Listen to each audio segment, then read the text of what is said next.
बच्चों, आज हम लोग वसंत भाग 1 का पाठ 5 अक्षरों का महत्व पाठ पढ़ेंगे। इस पाठ के रचनाकार हैं गुणाकर मूले। इस पाठ में गुणाकर मूले जी अक्षरों के महत्व के बारे में बताए हैं।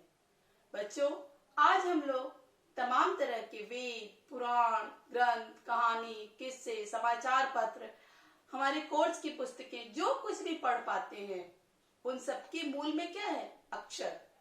यदि अक्षरों का निर्माण नहीं हुआ रहता तो आज हम लोग ये सब कुछ नहीं पढ़ पाते। हमारी धरती करीब 5 करोड़ वर्ष पुरानी है। प्रारंभ के 3-4 करोड़ वर्ष इस धरती पर कुछ भी नहीं था। उसके पश्चात 1 करोड़ वर्ष तक इस धरती पर सिर्फ पशु, पक्षी और जानवरों का साम्राज्य था। मानव का जन्म इस धरा पर करीब 5 लाख वर्ष पहले हुआ, किंतु तब मानव सभ्य नहीं था। 10,000 वर्ष पूर्व मानव जो था वह जगह जगह पर इकट्ठा होना, गांव बसाना शुरू किया।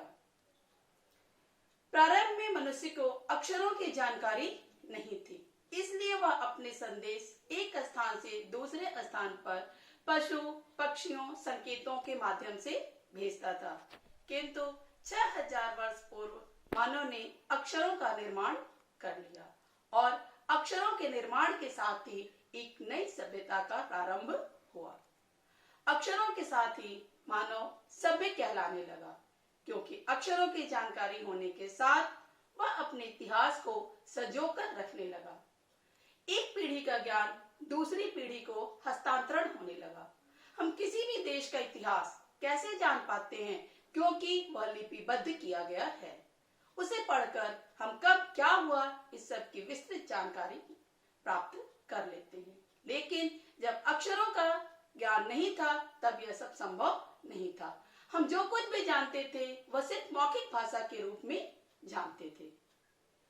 अक्षरों का प्रारंभ कब और कैसे हुआ इसका कोई ठोस प्रमाण नहीं मिलता है, लेकिन ऐसा कहा जाता है कि 6,000 वर्ष पहले मनुष्य ने अक्षरों का निर्माण किया।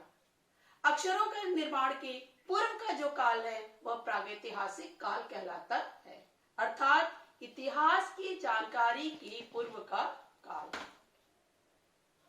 अक्षरों के साथ साथ जब मानव सभ्य होने लगा तब उसने लिखने पढ़ने के साथ साथ हथियारों को भी बनाना प्रारंभ किया। सर्वप्रथम उसने पत्थरों के औजार बनाया, उसके पश्चात वह तांबे का औजार बनाया। धीरे धीरे वह सभ्यता की तरफ उन्मुख होने लगा। वह अपने विचार जो संकेतों के माध्यम से देता था वह चित्रों के माध्यम से देने लगा। चित्रों के पश्चात वह भावों के माध्यम से भी अपने संदेश एक स्थान से दूसरे स्थान को, एक व्यक्ति से दूसरे व्यक्ति को देने लगा। जैसे प्रारंभ में एक वृत्त हमने खींच दिया और वृत्त में ऐसे छोटी छोटी रेखाएं खींच दी, उसको सूर्य का प्रतीक माना जाने लगा। इसी तरह से आगे चलकर अनेक भाव चिन्ह अस्तित्व में आए। कुल मिलाकर इस पाठ में मूले जी यही कहना चाह रहे हैं कि हमें अक्षरों के महत्व को, ध्वनियों के महत्व को, वर्णों के महत्व को जानना चाहिए, क्योंकि यही हमारे विकास की जननी है, यही हमारी सभ्यता की जननी है। यदि अक्षरों का विकास नहीं हुआ रहता तो आज हम सभ्य नहीं कहलाते, आज हम उन्नति के शिखर पर नहीं पहुंच पाते। यह पाठ यहीं पे समाप्त होता है। धन्यवाद। आपका दिन मंगलमय हो।